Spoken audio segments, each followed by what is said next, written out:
And the topic that you mentioned, leadership, and how to bring it into what you do every single day in whatever field that you're in. It's an interesting thing because I spend a lot of my time, 17 years, in sport. I haven't been a CEO, I haven't had training in business, I haven't actively educated myself in the corporate world, but I spent 2.5 to 3 years to maybe 4 years of my life in a nominated leadership role as a vice captain, then the captain of the national side. But before that, having grown through the ranks of the team, I played what you call a leadership role, where a senior group is entrusted with certain duties and certain responsibilities with which you try and mold the direction of a group of individuals. That was the Sri Lankan team. So I had a very different idea of leadership at that time, what it entailed, what were the qualities of a leader, and it was always very externalized. It was never a time where I looked inside myself and actually wondered what makes me tick as a person and how that in itself engenders leadership. Now that I've retired, my ideas on leadership have again changed.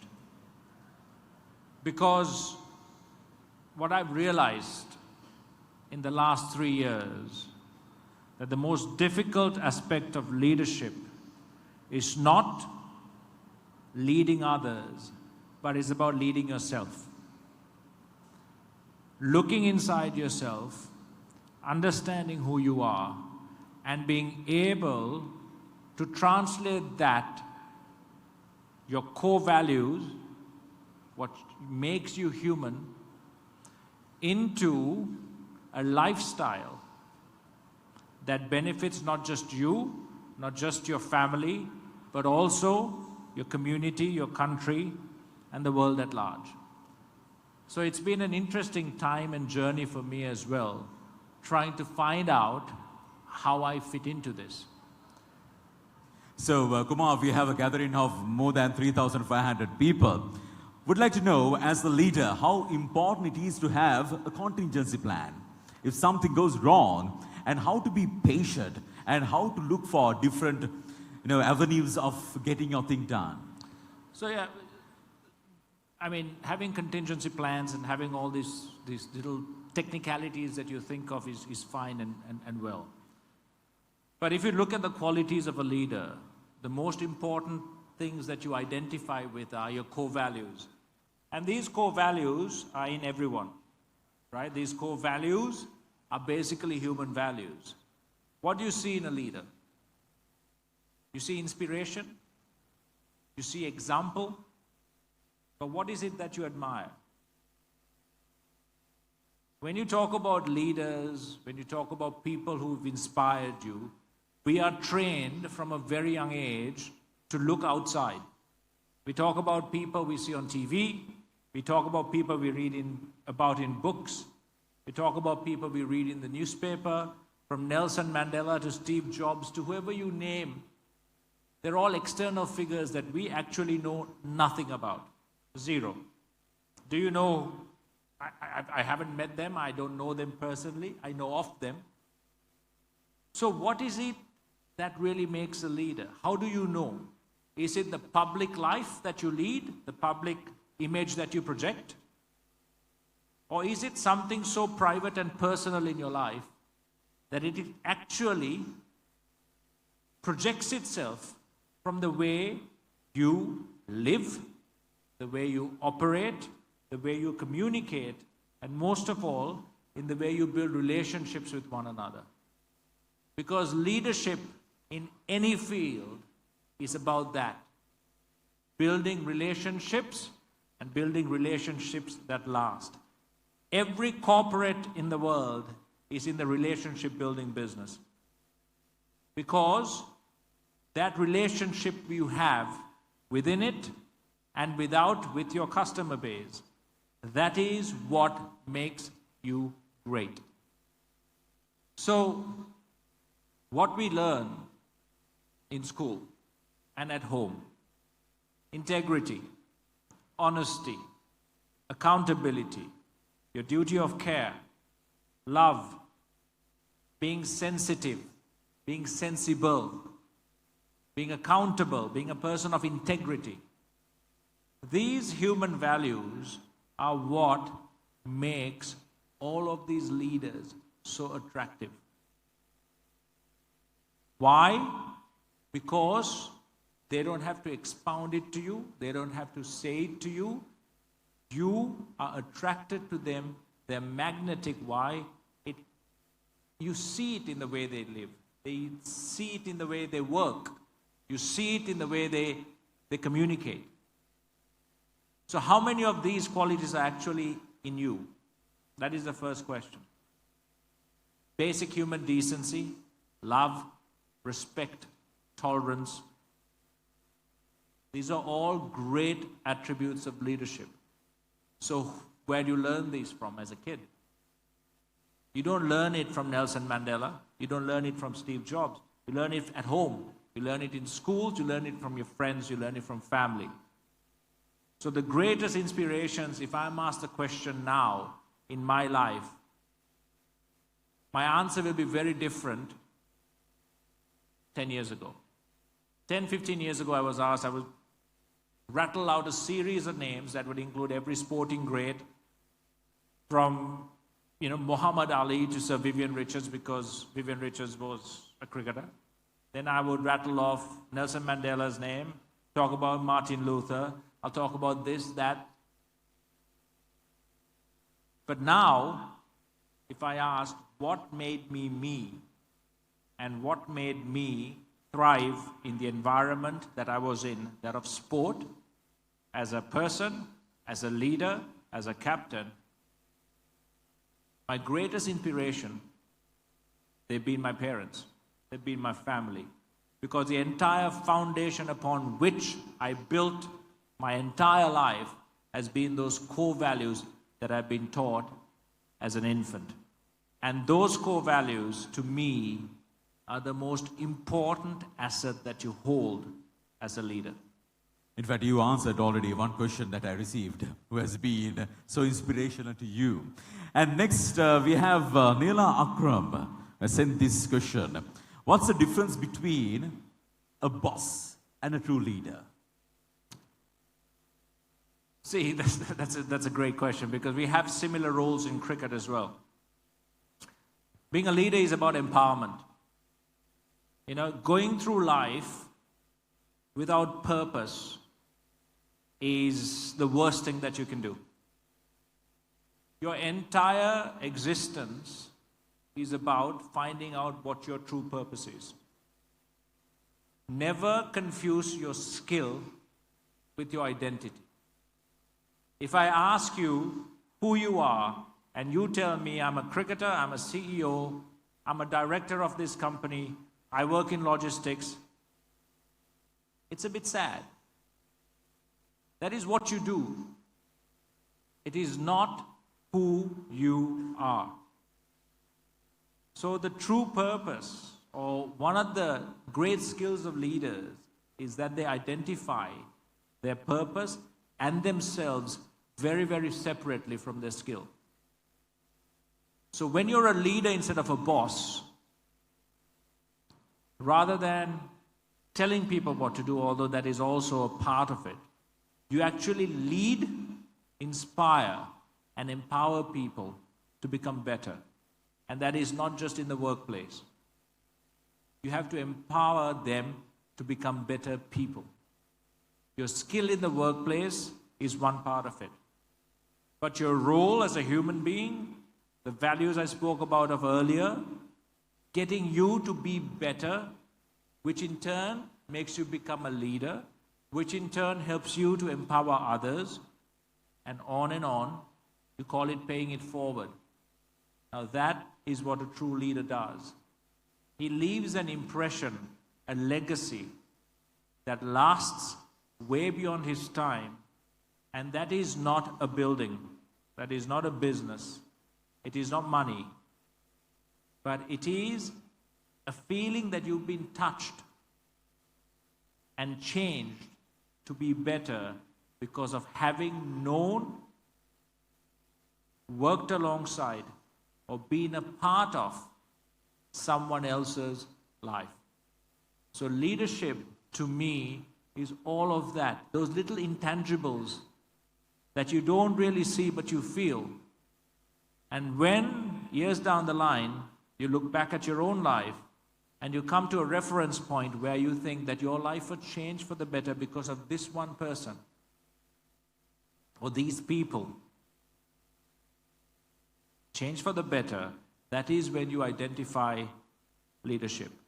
And that is very, very different to having a nominated boss who just tells you what to do or basically is in charge of a very small aspect of your life, which is your skill. Kumar, I've been getting so many questions, so we need to accommodate them as much as possible. And Sasmika Gunaratna has asked a very quite interesting question. Do great leaders fake leadership? That's an interesting question. Fake leadership. You see, they talk about courage, right? Courage is not the absence of fear. It is about being able to do what needs to be done in spite of fear. Not letting fear cripple you. In leadership, there are times, I've had it on the cricket field, you're in absolute crisis. And the worst thing you want to do is project that onto your teammates, either by the way you express yourself, by the way you look, your body language, the way you talk. Panic is contagious. Doubt is contagious. Fear is contagious. So sometimes you have to hold that in check. It has to be held within you so that the decisions that need to be made can be made. The path that needs to be taken can be taken. And you can hold your ground steady and strong. So yes, there are times when what you say and you do will belie the actual reality of what you're feeling and thinking. But the most important thing that you do is you do that from a standpoint and foundation that is based on those values. That is one thing, no matter what you fake, you can never betray, is your humanness and the values that make you human. Because those are the very building blocks of what we call leadership. There's another question about, this was sent by Saujat Ariel. It's about the debate whether the leaders are born or made. So he's asking whether, are you a leader born or leader made? I think leadership is a journey. I think you have to forget the traditional role of leadership that you see. Why are all of you, 3,500 or more of you here, listening to all of us talk about leadership? All of you are budding entrepreneurs, you're in places of professional work, you're trying to build careers. You have aspirations and ambitions. So you're here to learn something that you can relate back to your work. Please do not confine leadership to what you do. Because when you do, that is when these questions arise. When you ask, is leadership in you genetically? Yes. I was listening to this Christian preacher once. My wife is a Christian, I'm a Buddhist. I go along with her sometimes to listen to a sermon. And this Christian preacher was talking about how every human being is born a winner. You know why? When the egg is fertilized, there is a race. Which sperm gets to impregnate that egg? And out of the millions and millions and millions, one gets through, impregnates the human egg, and immediately it closes itself off to to any other sperm. The winner of that race impregnates the egg, and out of that comes you. So immediately he said, you are born a winner. When you ask this question, are leaders made or born? That indicates to me that you doubt whether you have that in you. It is a doubt that is unnecessary. Steps in life don't happen automatically or immediately. It is a journey from being born to where you are now to where you will go from here. Leadership is very, very similar.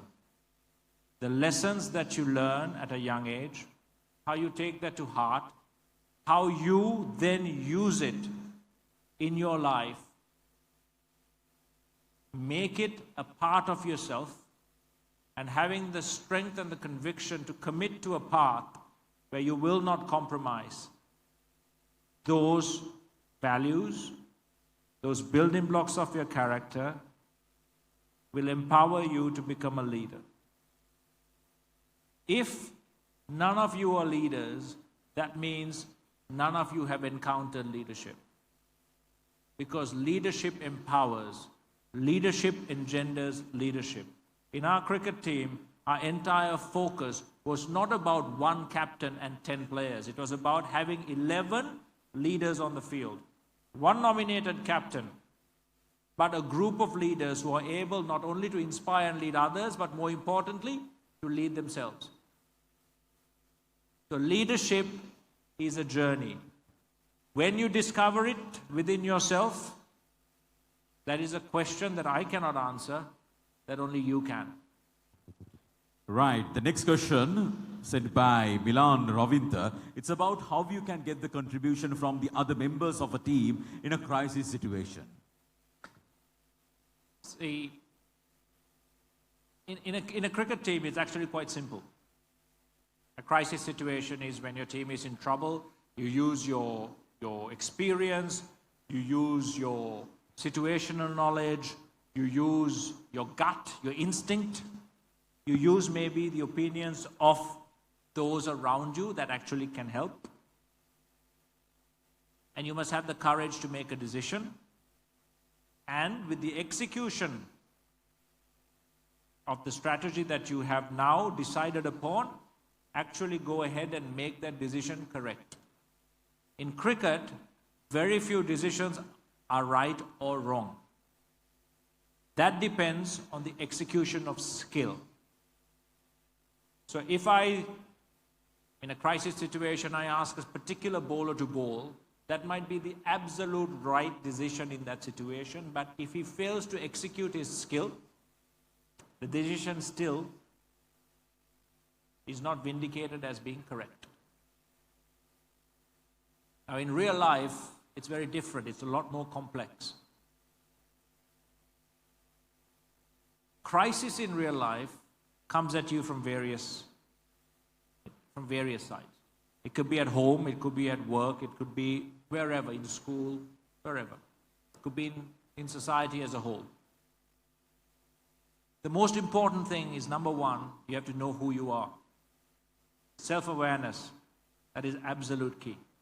Because that is the only way you can become aware of others and you can understand others. Because without understanding yourself and without understanding others, there is no open and honest communication, there is no team, there is no attraction, there is no common ground, there is no commonality, there is no harmony, and there is no action that can be taken together or agreed upon together. That understanding of yourself and each other is so important to being able to get people to buy into a strategy. One of the aspects of leadership is that you have to get everyone to buy into it, take ownership of it. It has to be not just yours, it has to be ours. Everyone needs to be able to walk away from having spoken about something in their own minds, thinking that they have contributed something very, very valuable and pertinent. In that way, when we played, sometimes someone might not have. But if you are to feel valued and have self-worth, or a sense of self-worth, or a sense of self-confidence, a leader will recognize it, will actually attribute a large part of the strategy to your contribution, which in turn, of course, makes everyone not just feel good, but also actually actively play a part in taking things further. As the time is running out, Kumar, I have only one question for you. I have got, to be exact, more than 2,000 odd questions to this iPad. So, one final question. How important is it to have good communication skills as a leader? Absolutely important. It is one of the most vital things to talk openly, honestly, and not just that. Once you have spoken about something, to stand behind it with authority and conviction. I have only 20 minutes here, right? I'm a young guy, well, not young anymore, I used to be. I'm 40 now, right? A lot of us are from Sri Lanka, well, the majority of us are from Sri Lanka, right? You look at where we are as a people, as a country. And you come to an understanding very, very quickly that we are all in need of a change of mindset. A change of mindset. An absolute complete shift. Now you are the new young generation. You are the people who are going to be the leaders of our communities, our societies, of Sri Lanka, into whatever future we are going to have. So look at yourself and look at each other. 3,500 of you sitting here tonight. How many of you have the conviction to change yourself and in turn change someone else's life? Because if you have gone through life, through work, through leadership, whatever you want to call it, without having imparted anything positive in someone else, your life has been a waste, an absolute waste. Don't confine what you hear here, or learn here, or remember here to your place of work. Because leadership is required at home, it is required in the workplace, it is required in our day-to-day lives, it is required in our communities and societies. You decide what you want to leave behind.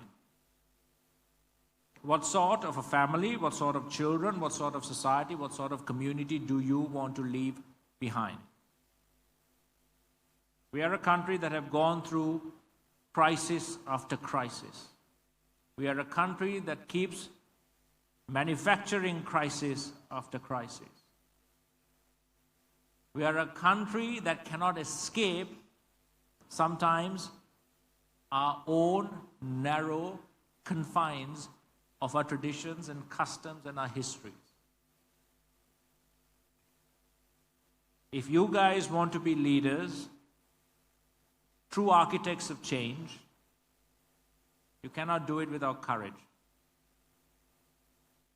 To stand up and be counted. And as Oscar Wilde said, the artist must at all times educate the critic. That is how, in my view, I try and live my life, and I would love all of you to do the same. Be people of value and worth. Be human, hold on to what is good. Examine your life completely to find out what is worth holding on to and what needs to be thrown away. And most of the time you will find that what needs to be thrown away are ideas that hold us back, that keep us exclusive instead of inclusive, and that makes us believe that we live life alone. You're all part of a larger Sri Lanka and a larger community, and the entirety of your life has to be of benefit to you, your family, and that larger community. So the question and the challenge is not for me to sit here and answer all the questions, but for you to answer these questions for yourself and for each other. If you can do that, you will not just leave behind a corporation, a building, or a name. You will leave behind what is truly a legacy that will last the ages, and you will all be recognized as being part of a generation of leaders that have done what no other generation has done. That is to make strong the foundation of your lives and the lives of others and of this country into something that is truly great, because it is based on humanness, on humanity and love. And that is my absolute last message to you on leadership. If you can build your entire business, your life, your relationships on love, that is, to me, absolute true leadership.